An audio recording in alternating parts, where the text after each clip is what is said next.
Bienvenidos a una nueva edición de Sobre Ciencia en TV Ciudad en su quinta temporada consecutiva, Ciencia de nuestro país en el canal de nuestra ciudad. Hoy tenemos un programa muy variado con contenidos científicos que van, miren ustedes, desde la química de nuestros alimentos. Vamos a contarles cómo el conocimiento químico, que a veces está asociado a conceptos cambiados, erróneos, tiene que ver con la calidad de nuestra nutrición, de nuestra salud, con el control y la posibilidad de que los alimentos que consumimos sean cada vez mejores.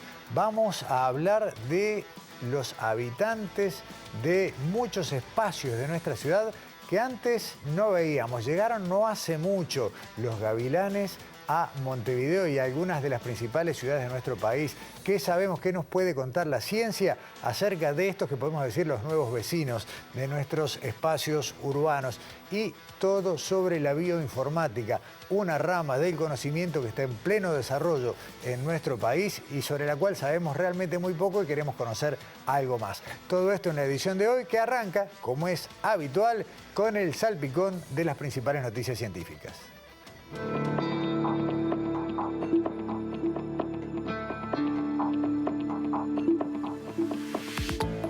Quedó oficialmente inaugurado en Montevideo el Laboratorio Conjunto BioNanoPharma, una iniciativa de cooperación científica entre China y Uruguay que busca impulsar investigaciones en áreas de alta innovación tecnológica. El proyecto es fruto de un acuerdo entre los Ministerios de Educación y Cultura de Uruguay y de Ciencia y Tecnología de China y es ejecutado por las universidades de la República y de Qingdao. Participaron del acto el rector de la UDELAR, Álvaro Mombrú, la profesora Wang Fei, en representación de la Universidad de Qingdao, el embajador chino Wang Yansong y el actual director de la Oficina de Planeamiento y Presupuesto, Rodrigo Arim, quien fue, recordemos, rector de la UDELAR hasta hace pocos meses. El laboratorio ya concretó proyectos de colaboración y busca impulsar investigación en áreas como los fármacos fabricados a partir de nanotecnología, los biosensores nanotecnológicos y los biomateriales implantables.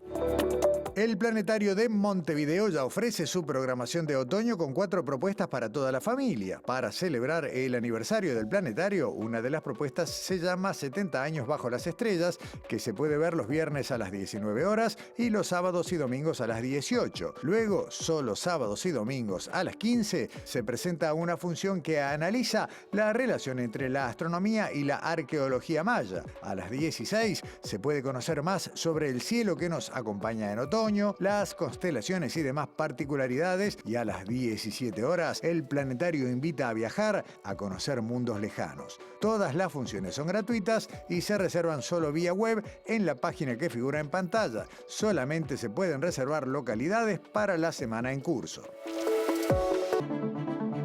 El pasado fin de semana, el agua del puerto de Punta del Este amaneció con una mancha rojiza que llamó la atención de la gente y convocó la intervención de la Intendencia de Maldonado. El resultado del análisis arrojó que se trataba de un microorganismo que se conoce popularmente como Noctiluca y que en esta época del año es habitual que produzca floraciones. La Intendencia aseguró que la presencia de Noctilucas no es nociva para los humanos y que no existe riesgo de bañarse en las playas de Maldonado. Por precaución, en cambio, exhortaron a los bañistas a no zambullirse específicamente en los lugares donde los microorganismos estaban más concentrados para evitar algún tipo de irritación.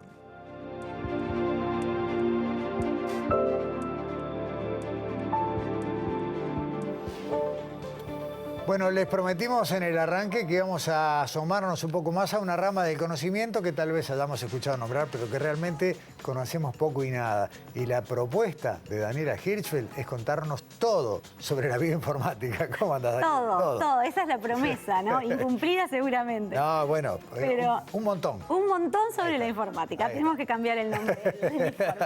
Bueno, entonces, si yo te digo, como bien dijiste, química, biología, paleontología incluso, uno tiene como una noción de qué estudia. Pero yo te digo, bioinformática, uno puede hacer inferencias, pero seguramente no tiene claro realmente qué es esta ciencia. Y podés cerrarle por un montón incluso. Y seguro. Y el spoiler es que es muy importante. Bien. Entonces vamos a empezar por la definición. ¿qué es la bioinformática? Ya la palabra también nos da un poquito una pista, y es como dice ahí, es la conjunción de biología, de informática, de matemática, de estadística, todo este combo de disciplinas para, como dice ahí, analizar una cantidad de datos enormes. ¿Desde cuándo y por qué analizar esta cantidad de datos? ¿No? Bueno, el ser humano desde hace un tiempo está avanzando en el conocimiento y está generando una cantidad de datos que requieren de herramientas para poder analizarlos. Claro, poder procesar ese volumen de información no es algo que se pueda hacer a mano. Exactamente. ¿Cuándo? Efectivamente, ¿desde cuándo? Y bueno, estamos hablando de hace unos 50 años, obviamente nada es exacto, pero más o menos unos 50 años, cuando alrededor del 1975, 77, por ahí se desarrolló el primer método de secuenciación del ADN. Y ahí empieza un poquito a aparecer determinados conceptos importantes, porque obviamente el ADN ya se conocía bastantes décadas antes, pero ¿cómo analizar ese ADN? Frederick Sanger fue un británico que desarrolló el primer método de secuenciación de ese ADN, que es un conjunto de letras, de 3.000 millones de letras.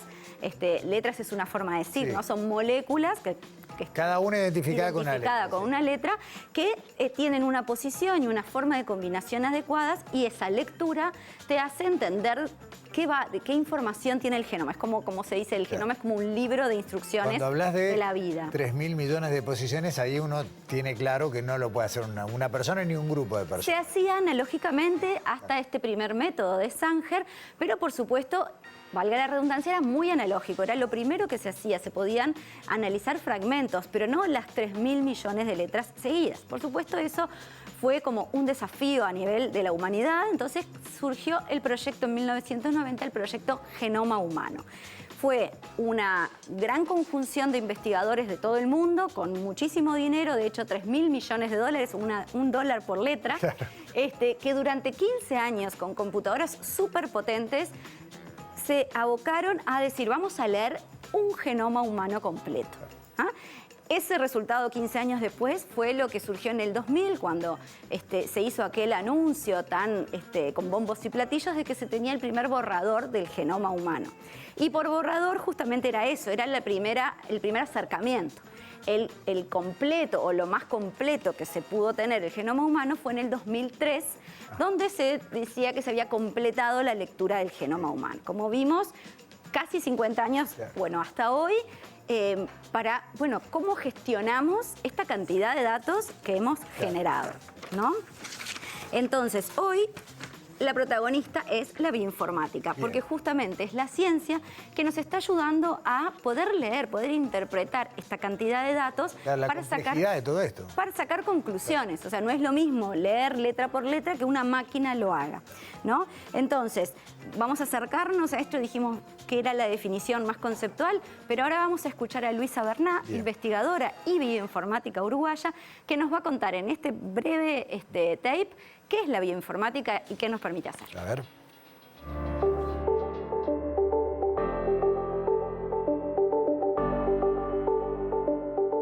La bioinformática son un conjunto de herramientas que utilizamos para hacer análisis con datos, básicamente. ¿Qué tipos de datos podemos usar? Se basan en datos de ADN de distintos organismos, se hacen en datos de proteínas de distintos organismos, podemos hacer estimaciones, simulaciones, análisis estadísticos.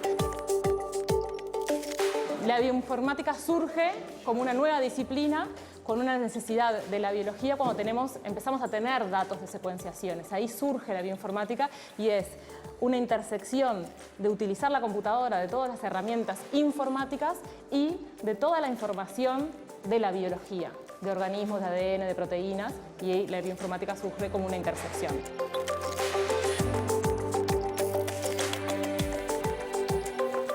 Bueno, hasta ahí un acercamiento, Daniel. Exacto, vamos llegando a esto de todo sobre. Ahora vemos una partecita de la bioinformática. Pero como decía Luisa, bueno, ¿qué es la bioinformática? ¿Para qué sirve? Ahora, por ejemplo, podemos, en esta placa, como vemos, es ¿Para qué sirve la bioinformática? Bueno, por supuesto para secuenciar el ADN, o sea, para leer esas 3.000 millones de letras que forman el genoma humano. ¿Y qué hacemos cuando las leemos, cuando las secuenciamos, cuando detectamos en qué orden va cada uno? Vamos identificando genes. Esos genes tienen a su vez determinadas funciones u órdenes para cumplir determinadas funciones que vale la pena investigar. Y también para predecir la estructura de las proteínas. O sea, ahí te voy a cortar porque viene hace tiempo, no mucho, pero un tiempo, me hablaron de los estudios in silico.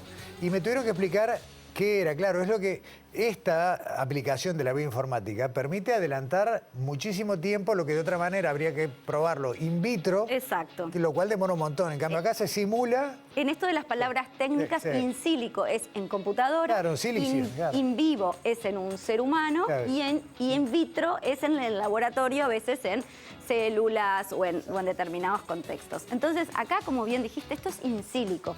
Es, por ejemplo, otra de las funciones es predecir la estructura de las proteínas. Los genes generan instrucciones que las verdaderas ejecutoras de esas funciones son las proteínas. Pero la proteína en sí misma merece un todo sobre las proteínas. Claro, lo esperamos. Exacto, pero son las proteínas las que realmente indican la función. ¿Cómo? Bueno, según su estructura tienen una función determinada. Entonces, predecir la estructura de las proteínas justamente nos va dando pistas de a qué se dedica esa proteína. Y por supuesto, estudiar estas relaciones evolutivas. Si un genoma es comparado con otro, bueno, ¿qué diferencias hay? ¿Qué nos diferencia de un chimpancé o de nosotros mismos entre los humanos, ¿no? Entonces, como verás, todo esto permitió identificar un montón de cosas. Permitió identificar genes que están vinculados a una enfermedad, permitió identificar esas funciones de las proteínas y tiene impactos en muchísimos campos, cada vez más. Y esto se traduce en avance del conocimiento en el mundo que nos rodea. Entonces, para conocer justamente en qué se traduce esta utilidad de la bioinformática, hablamos con Pablo Smircic. Bien. Es todo un desafío, el apellido. Investigador del Clemente Estable, también dedicado a la bioinformática, que nos cuenta en qué se aplica hoy algunas áreas de la bioinformática.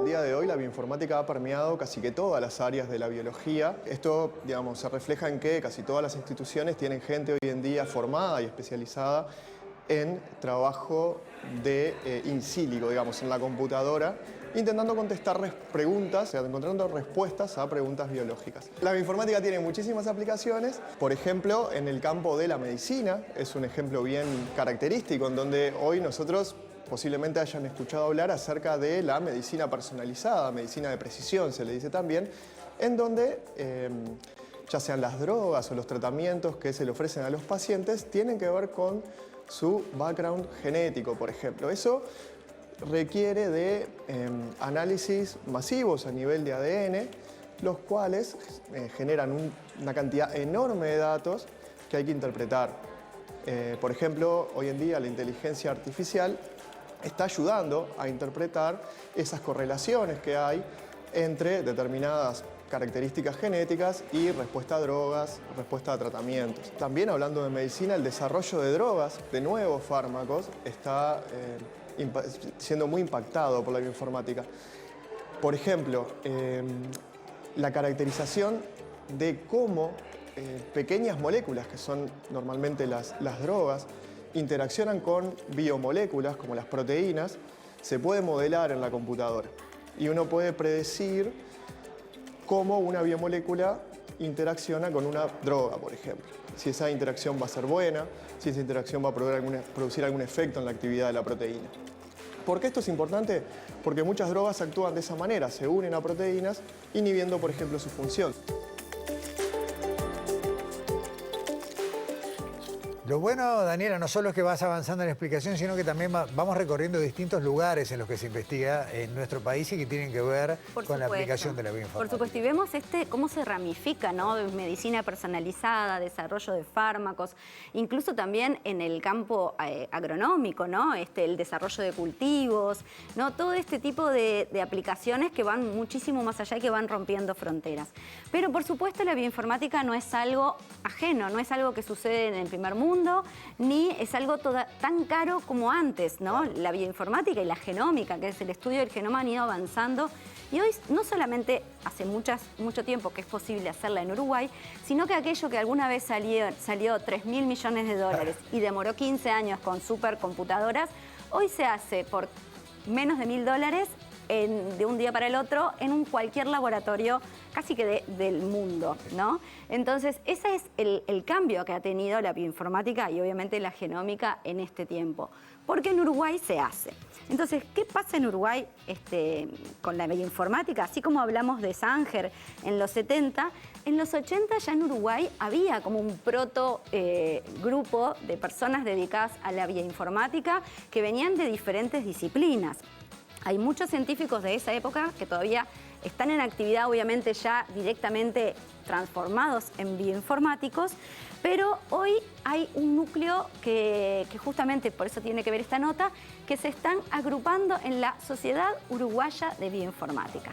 Esto es lo que se creó hace unos días y hablamos con una de las investigadoras que forma parte de esta sociedad, Natalia Rego, investigadora del Instituto Pasteur de Montevideo, que se dedica a la bioinformática, que nos contó entonces cómo fue este surgimiento de la bioinformática en Uruguay.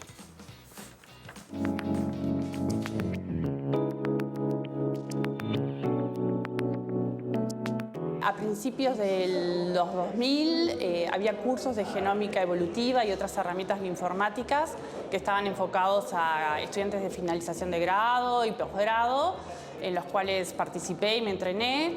Y después, según mis recuerdos, en el 2008 o fines del 2007, la ANI hizo un primer llamado para formar personas en genómica y secuenciación masiva o bioinformática en general, que nos permitió, eran becas de movilidad que nos permitió ir a entrenarnos, creo que casi todos fuimos a Europa.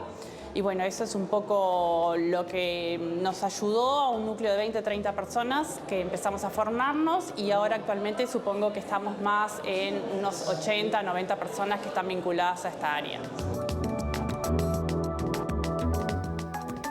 Reiterame la cantidad, Dani. 80, 90 personas, decía Natalia, y obviamente esto es todavía no confirmado porque son las personas que se están sumando a esta sociedad y los que ellos creen que están más o menos en la vuelta, ¿no? Bueno. Y hay desde las instituciones que mencionamos aquí, el Clemente Estable, el Instituto Pasteur, la Facultad de Ciencias, el INIA, el CENUR de Salto, hay un montón de centros que tienen a la bioinformática como una de las herramientas de trabajo, ¿no?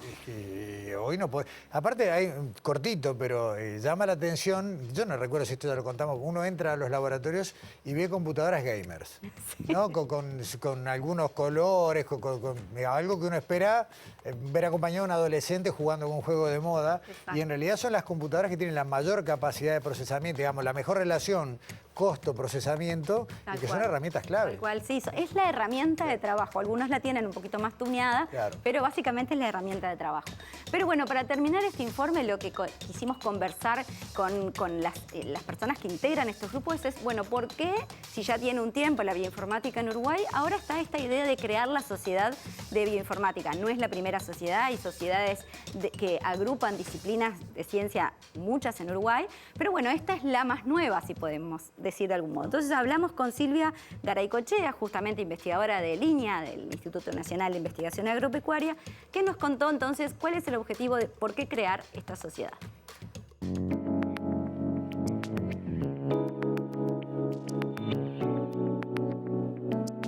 Creamos la Sociedad Uruguaya de Bioinformática porque creíamos importante tener un espacio donde nuclearnos todas las personas que trabajamos asociadas a la disciplina para fomentar el crecimiento, la colaboración interinstitucional, lo que nos da mayor potencia como país, y también para formar personas en la disciplina que son muy necesarias en este momento.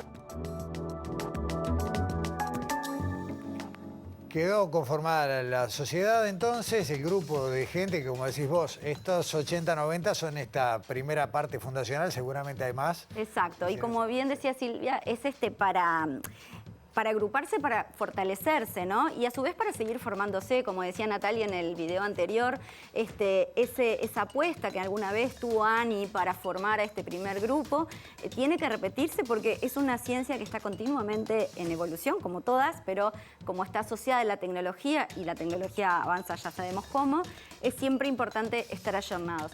Pero lo bueno, o el mensaje que creo que está bueno también de esta ciencia, es que quizás hay gente, hay chicos, sobre todo hay chicas, que les interesa la ciencia, pero también tienen un fuerte vínculo con la informática, claro, y que esta es su oportunidad, ¿no? La oportunidad de utilizar una herramienta que les gusta, como la bioinformática, para bueno, generar conocimiento en el campo de la biología. Tal vez uno de los mejores ejemplos de lo que es la interdisciplina, ¿no? Gente que viene de los conocimientos tal vez puros y duros de la informática, gente que viene con conocimientos del campo de las ciencias biológicas y que mutuamente construyen unos nuevos campos de investigación. Bueno, un todo sobre que esperemos que haya sido satisfactorio. Calculo que sí. Gracias, Daniela. Nos vemos la semana que viene. Hasta la semana que viene. Vamos a hacer una pausa y vamos a despedirlos hasta la vuelta con una pregunta. Los gavilanes que están en Montevideo, ¿los trajeron o vinieron? No.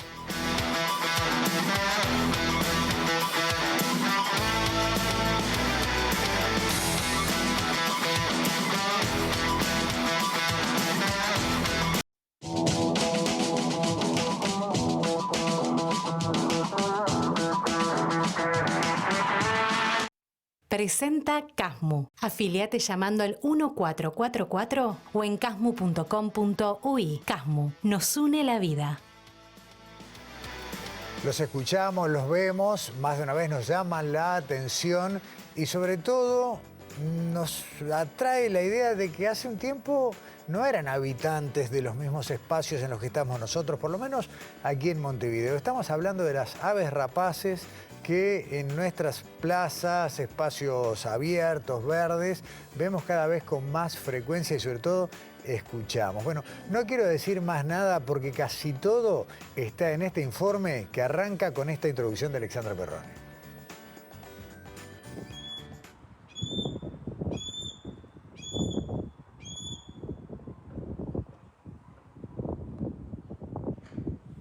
Los vemos sobrevolar parques, plazas y edificios, así como otros espacios públicos de la ciudad. Y también los escuchamos porque emiten un sonido muy particular y muy fuerte. ¿Qué son estas aves? ¿Por qué los vemos tanto en Montevideo? En este informe de Sobreciencia les contamos todo sobre los gavilanes mixtos.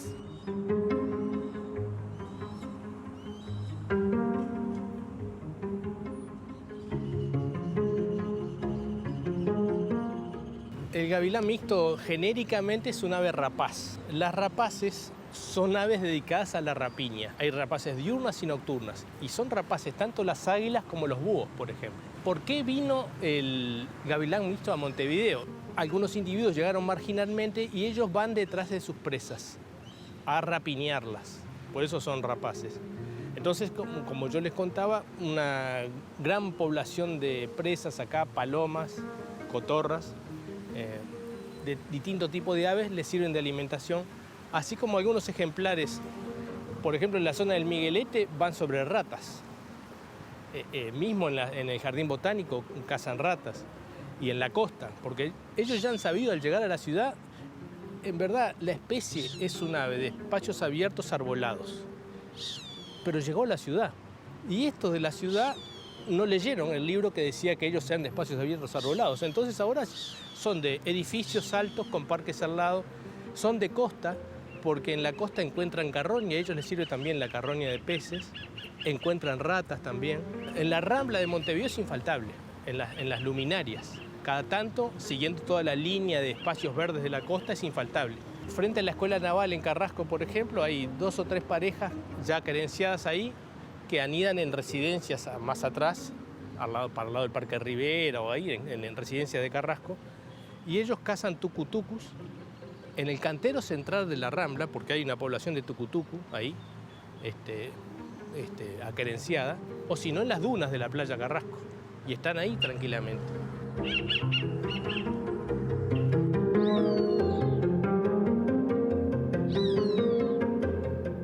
El nombre nombre común de una especie en fauna no es distintivo, porque a este bicho en Estados Unidos le dicen halcón de Harris, porque Audubon, un naturalista muy famoso en Estados Unidos, le dedicó su nombre a un amigo de él, también naturalista, Harris. Entonces la gente de Estados Unidos le dice halcón de Harris, en Centroamérica le dicen aguililla de Harris. El nombre científico es Parabuteo unicinctus. Unicinctus se refiere a una banda blanca que tienen en la cola, una cinta. Y Parabuteo porque butios son las águilas y esta es una especie similar a las águilas. Nosotros los uruguayos le decimos gavilán mixto, pero no hay un folclore. El hornero, por ejemplo, tiene su folclore por la forma del nido, de horno, pero no hay acá nativos que digan, no, nosotros le llamamos así a este mixto porque será porque tiene mucho plumaje negro y las alas de color canela. Tiene forma de águila porque es pariente de las águilas. Y esa forma de águila asusta a la gente. La forma de águila a veces hace que a veces le digamos también aguilucho y demás, pero bueno, Alexandra Perrone, ¿cómo andás? Muy bien, Gustavo. Está bueno todo esto, ¿no? Bueno, hace mucho Sí. tiempo que queríamos hacer una nota sobre estas aves que cada vez vemos más, que mucha gente que vive en pisos altos, en edificios, te dicen que pasan muy cerca de la ventana, que muchas veces se posan en los balcones, ¿no?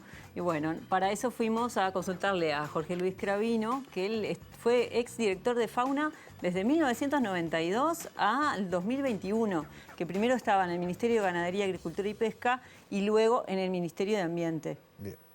Él nos cuenta ahora, en la segunda parte del informe, que ya nos hizo toda esta introducción, cómo forman sus nidos, cómo cazan y en qué árboles hacen sus nidos y cuál es su estrategia de caza. Es muy interesante, lo vemos.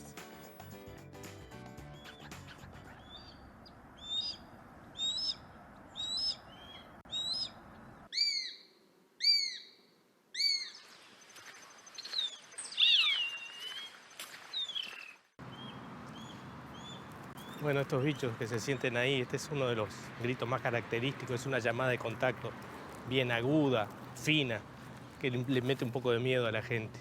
Ellos, los gavilanes mixtos, necesitan árboles altos para anidar, especialmente con un ramaje que vaya hacia arriba, que pueda sostener el nido, que son de múltiples ramas, hasta hojas muy pesadas.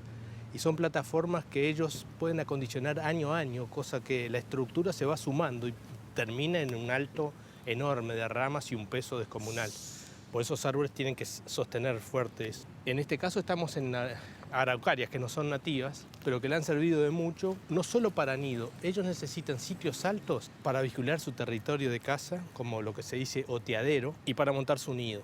Ellos también tienen, como al llegar a la ciudad, encontraron otras cosas, además de estos árboles altos, que son los edificios, los tanques de agua, torretas, antenas.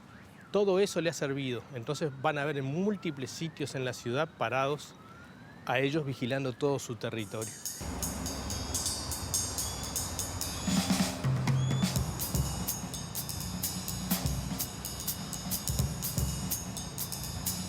El gavilán mixto tiene una técnica muy singular de caza, muy única entre las rapaces, que es una caza social o colectiva. Se asocian hasta 5 y 7 individuos, la pareja reproductora y las crías de otros años, y tienen un sistema hasta de emboscada. Diferentes individuos, por ejemplo en Montevideo es muy lindo de ver, se posan en diferentes sitios, antenas de edificios, lo que fuera, y van largándose sobre las presas una a una, en tanto otros están quietos. Entonces es como si las arriaran, y los individuos que están quietos son los que finalmente terminan cazando. Así, por ejemplo, les llevan las palomas hasta las copas de las palmeras, hasta que se observa un individuo meterse directo en la palmera y directamente caminar por las hojas hasta sacar la presa. Y ahí sale a los gritos, ellos cazan con las garras, directo con las garras, y la llevan a un sitio donde la van a empezar a comer, y ahí suelen llegar los otros a reclamar lo suyo. Tiene un sistema muy eficiente, porque incluso las parejas que crían tienen a sus hermanos de la crianza anterior cazando y llevando presas al nido. Eso explica que sea un animal exitoso al momento de haber llegado a la ciudad.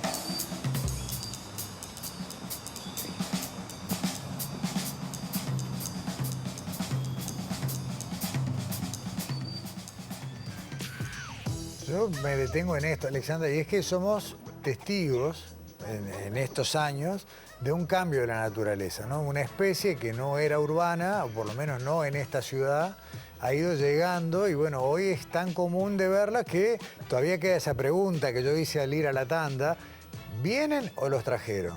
Y bueno, nos contesta esa pregunta en el próximo tape, Jorge, justamente porque, bueno, está esa intriga, si no es la cetrería que controla de alguna manera la especie, si trabajan para eso, y por qué se quedaron, si los trajeron la cetrería, si los trajo la naturaleza. Nos explica eso, Jorge, en el siguiente informe.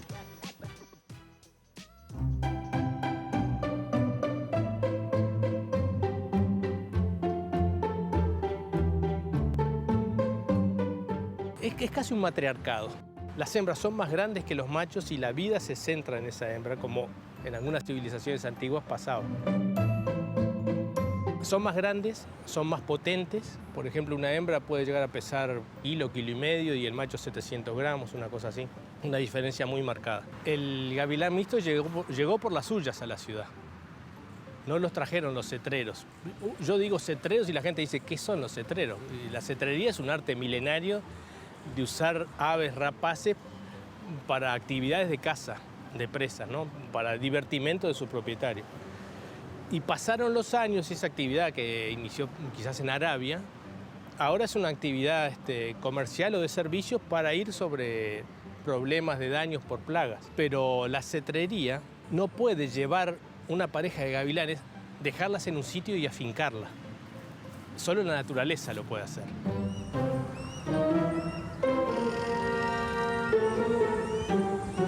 Aquí, en Montevideo, tarde o temprano la población de gavilanes se va a controlar porque ha crecido en forma desmedida y se van a llevar muchas de las palomas de plaza, muchas de las cotorras, y cuando baja la población de presa, ellos van a otros sitios. No hay necesidad de controlar un predador.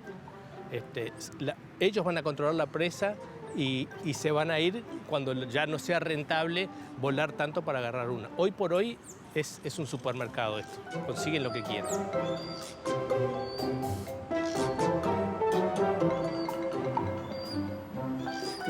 Me detengo, Alexandra, en esa fabulosa capacidad de explicar que tiene Cravino, que tiene todos los años de experiencia que vos decías en la función pública y demás, pero además tiene una faceta de escritor. Sí, él además justamente de conocer tanto de la fauna nacional, él escribió un libro en el 2021, lo publicó, que se llama Prosas y Poemas del Uruguay Silvestre, donde también le hace un capítulo al gavilán mixto que se llama Gavilán Mixto, el señor Harris y su paloma. Y le pedimos que leyera algunos tramos de este poema, que además, como decís, de su conocimiento está la pasión por saber de estas especies.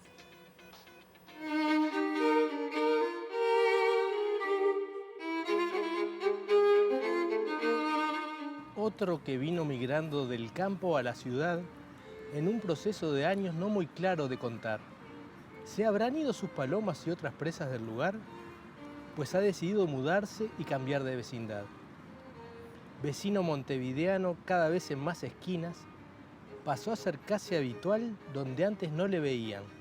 Plazas con araucarias, jardines con cedros y pinos, cuidado con tus picadas que asustas a los vecinos.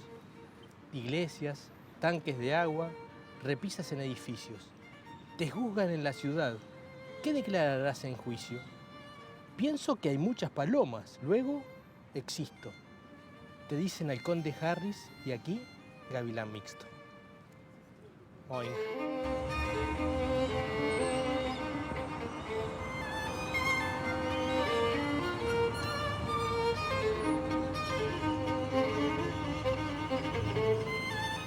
En este programa tenemos espacio para todo, incluyendo no solo lo literario que acabamos de presenciar, sino algo especial que tenés ahora, Alexandra. Bueno, sí, porque vamos ahora, cerrando este informe, a compartir un poco lo que Jorge nos contaba de lo que pasa en el cielo de Montevideo, estas riñas cuando estos gavilanes mixtos cazan. Esto le pasó a un grupo de compañeros del canal de TV Ciudad durante un rodaje allí por el Parque Valle, muy cerca donde le hicimos la nota a Jorge Luis Cravino, y lo compartimos ahora y volvemos a contar un poco más.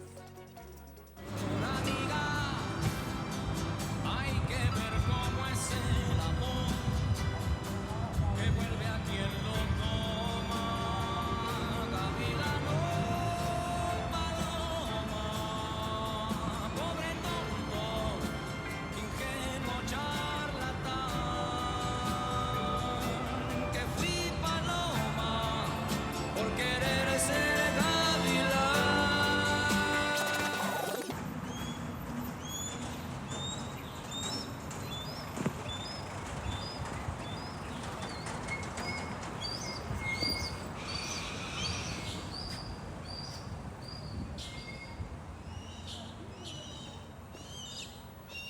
Contanos, Alejandra, ¿qué es lo que vimos y qué es lo que oímos además, ¿no? Los chillidos eran clarísimos. Bueno, veíamos un dron, que es una herramienta que se está utilizando muchísimo en producciones para filmar, justamente para poder, o sea, enriquecer las filmaciones y las grabaciones de documentales, de películas, de programas, de televisión. Y bueno, justamente vino un gavilán, lo pechó al dron primero, después lo atacó. Se habrá confundido con una presa. Los compañeros tuvieron que ir a buscar el dron, obviamente que cayó. Estamos hablando del Parque Valle, un lugar donde hay personas que, bueno, sacan a sus mascotas, ¿no? O sea, el dron cayó sin poder ser controlado. Encontraron plumas y sangre en uno de las hélices del dron. Después vieron que el animal salió lastimado, lo vieron volar, lo vieron que se posaba en un árbol por allí, o sea que no es que haya muerto el animal, no, pero el dron sí se rompió. Entonces, una de las cosas... Gavilán 1, dron 0.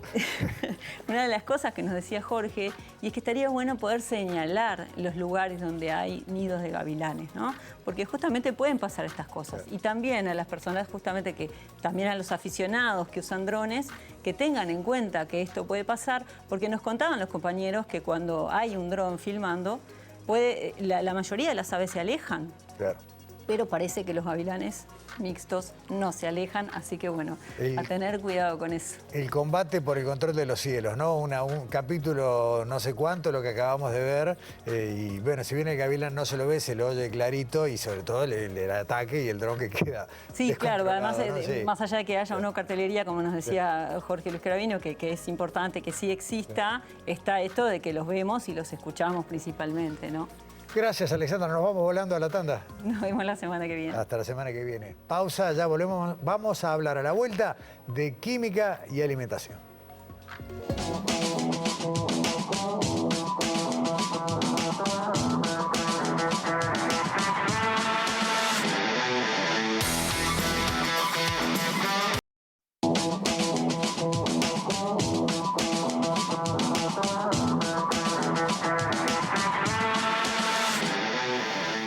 En este tramo de Sobreciencia nos queremos meter en algo. No quiero ser muy extenso porque prefiero que de esto hable el entrevistado, que lo va a hacer mucho mejor que yo. Pero desde hace un tiempo nos viene preocupando bastante el tema de la química como una palabra que preocupa a la gente. Decir, no, yo este alimento no lo quiero consumir porque tiene muchos químicos, o prefiero tal o cual cosa porque en realidad tiene menos química. Y la química, entre muchas otras cosas, es la base de la vida. Fue una reacción química la que se supone dio origen a la vida en este planeta, por ejemplo.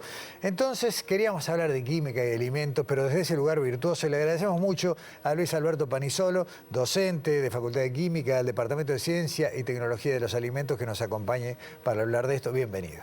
Bueno, entre agradecidos, yo también estoy agradecido. Está bien. Por la convocatoria. Hay un error, lo hablamos informalmente, ¿no? Ayer, ¿la culpa es del idioma? No, en parte va en esto, en que la gente se refiere en que en los alimentos, en los cosméticos o en cualquier producto que consumimos hay químicos. Entonces, la primera vez que yo escuché eso me preocupé mucho, porque químico soy yo. Claro. Y en idioma español, químico es eso, es el que ejerce la profesión de químico. Yo dije, uy, ahora... Entonces, claro, si es que había alimentos sin químicos, es que necesariamente tiene que haber alimentos con químicos. Quizás yo ya no estoy en buen comer, pero si se agotan, me va a tocar. Bueno, eso se acrecentó mi paranoia. Pero bueno, es una cuestión de idiomas porque también es una mala traducción de chemical del inglés. Tendría que ser traducido como producto químico o sustancia química. Pero eso es una cuestión idiomática. La otra cuestión es estar hablando de alimentos con químicos o sin químicos, o alimentos con sustancias químicas y sin sustancias químicas. Mi paradigma del universo es que el universo está conformado por materia y energía. Y la materia son las sustancias químicas. Entonces, en mi paradigma no puede haber una materia, un cuerpo en el universo que no tenga sustancias químicas. Y ahí, obviamente, los alimentos. Obviamente, claro. Nuestro organismo, nuestro planeta, el universo, está ahí. Yo entiendo, porque puedo tener como una actitud de que, no sé cómo lo estás diciendo mal. Yo sí entiendo, lo que se están refiriendo en muchos casos es a sustancias artificiales o sintéticas, en contraposición con sustancias naturales. Y eso quizás en lo que hacen énfasis, en que le temen a las sustancias químicas del laboratorio, digamos. O del laboratorio. Claro. Y ahí lo que ocurre es que es una contraposición que para mí es falsa. Porque el límite entre lo natural y lo artificial, en muchísimos casos, no es fácil de establecerlo. Y hay muchos ejemplos de sustancias que a veces las estamos consumiendo y pensamos que son naturales, pero en realidad es que hay una versión natural, pero ahí también coexiste con una versión artificial. Porque artificial es todo aquello que haya hecho un humano. Claro. Entonces, por ejemplo, en una bebida alcohólica, el alcohol que hay, el etanol, y en la naturaleza el etanol sí se puede formar si, por ejemplo, cae la uva y como hay igual hay levadura, se empieza a descomponer y en esa uva vamos a encontrar que hay etanol. Muy bien, eso es cierto. Ahora, elaborar el vino no es un proceso natural. Claro, claro. ¿Y entonces? Claro. Pero incluso puedo llevarlo a otro líquido que estás ahí. Podemos pensar en la leche. ¿Cuándo la leche se transforma en un producto seguro para su consumo? A partir de que empieza a ser procesada. Claro. La química ahí viene a garantizarnos nuestra sanidad. La única otra cuestión es si yo la pudiera sorber directamente de la ubre, como hace el ternero, o como hacía del pezón de mi mamá. Claro. Ahí la leche sí salía segura, porque ninguna madre tiene necesidad de pasteurizar si está amamantando directamente, ¿no? Así que... por ejemplo, ustedes en Facultad de Química tienen un área que se ocupa del control permanente del agua que provee OCE. ¿Cierto? Y si no hubiera un control químico, no podríamos estar seguros de que el agua que sale del río nos llega en calidad en una calidad consumible. Claro, hay muchos ejemplos o de sustancias químicas a las que muchas personas que tienen alguna patología tienen que recurrir y en muchos casos para mantener su vida. ¿No? Podemos pensar, alguien que tiene que tomar permanentemente un medicamento, que sin el consumo de ese medicamento no es una cuestión de que pueda llevar una vida mejor, sino que no podría llevar una vida. Y entonces,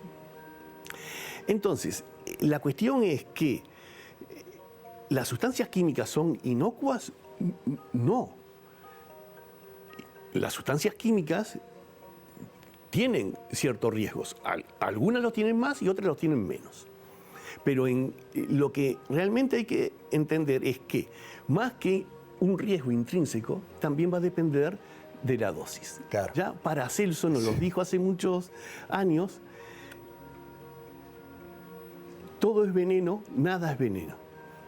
La dosis hacia el veneno. Claro. Y también lo podríamos extrapolar a la virtud. Digo, la virtud de una sustancia química. O sea, no es que una sustancia química, solo porque esté presente, va a depender de la dosis. Es como los medicamentos. Si no doy con la dosis, puede que ingiera esa sustancia, pero el efecto no lo voy a lograr. Claro, pero además la mirada de la ciencia química es la que en muchos casos consigue, por ejemplo, que se hayan mejorado algunos alimentos y que tengan más tiempo de duración, que otros sean mejores en sus cualidades nutricionales, que lleguen con un estado sanitario correcto. O sea, creo que es lo contrario. Sin la aplicación de la química tendríamos mucha más inseguridad alimentaria. Claro, sí. Eso es así. O sea, la química ha contribuido. También es cierto que hay otra cara de la moneda. Y eso también es lo que puede estar llevando a que muchos sí le tengan fobia, o sea, que existe la quimiofobia, o sea, fobia a las sustancias químicas. Entonces, claro, ha habido de todo. La cuestión es que uno tiene que gestionar. Ni la química es el paraíso, pero tampoco es el infierno. Podríamos decir que es como las personas. Sí. Hay buenas y malas. Yo sí las tengo que conocer y tengo que saber cómo gestionarlas. Es solo eso. Está bien. Jorge Luis Alberto, perdón, uno de los temas que hablamos varias veces en nuestras conversaciones previas, y yo no quiero quedarme sin tiempo, tiene que ver con lo que vos definías como tu reacción química favorita, sí, y que tiene que ver ni más ni menos con el producto típico que es el dulce de leche. A ver. Tenemos el dulce de leche que tiene un color característico, pero además también tiene un sabor y aroma característico. Y gran parte, principalmente el color y el sabor y aroma del dulce de leche se debe a una reacción química, que en principio es una reacción química. Y inmediatamente me voy a decir que no es una reacción, sino que es un conjunto de muchísimas reacciones, que es la reacción de Maillard. Ajá. Y lleva ese nombre porque es el químico francés que describió por primera vez y estudió más o menos el fenómeno. Pero nunca se imaginó que después se iba a encontrar con algo tan complejo. Mira, ahora quizás después te cierren el programa, pero lo que te voy a decir es que la reacción de Maillard, muchos la describimos como la gran orgía química. A ver. Claro, porque ahí es que uno puede decir una reacción que es una sustancia se descompone, me da otra, o unas sustancias reaccionan entre sí y me dan origen a una. Entonces esa sería una reacción. Sí. Pero no, ahí lo que pasa es, y tampoco es una sucesión, que esto me da esto, y después que aparecen muchos, las reacciones empiezan a entrecruzarse. Y entonces es como una gran red de reacciones, sumamente compleja. Y a eso, bueno, es lo que, de una manera transgresora, yo lo defino como una orgía química. O sea que el dulce de leche, que no sabemos muy bien quién fue el primero, que hay un montón de leyendas y demás, pero en definitiva lo que hizo fue desatar una serie de procedimientos químicos muy complejos, muy variados. Sí, y que además, dependiendo de las condiciones en que lo haga, me van a aparecer algunas nuevas, o el que predomina es otro, va cambiando. O sea, no digo que cambie el color, pero a veces el dulce de leche puede ser más oscuro o menos oscuro. Ajá. Pero tampoco no es una cuestión de intensidad, sino también de calidad, en el sentido de que aparecen. Y también me ocurre lo mismo con el aroma y demás. Entonces es una reacción muy compleja. Sumamente compleja. Bien, la química, pero muy interesante. Sí, sin duda. Capaz que un día tenemos que hacer un buen informe completo de la química del dulce de leche, que nos define plenamente dispuesto. Los sabores. Plenamente dispuesto. Excelente. Se sabe algo y muchos, con un grupo de investigación que tenemos en Facultad de Química, estamos tratando de descubrir. Y no somos tampoco los únicos en el mundo. Luis Alberto, en el último minuto no quiero dejar de mencionar que está pronto para iniciarse lo que es un posgrado en química de alimentos. En Ciencia y Tecnología de Alimentos. Es una maestría que ya ha comenzado,